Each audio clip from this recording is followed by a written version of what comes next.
इससे पहले कि सपने सच हों, आपको सपने देखने होंगे।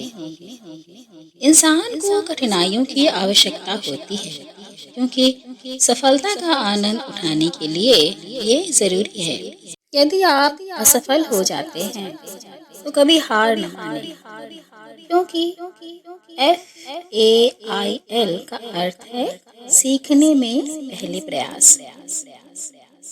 उम्मीद और विश्वास का छोटा सा बीज खुशियों के विशाल फलों से बेहतर और शक्तिशाली है।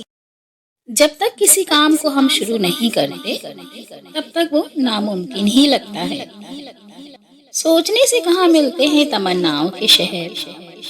चलने की जिद भी जरूरी है मंजिलों के लिए। भरोसा खुद पर रखो तो ताकत बन जाती है, और दूसरों पर रखो तो कमजोरी बन जाती है। महान सपने देखने वालों के महान सपने हमेशा पूरे होते हैं।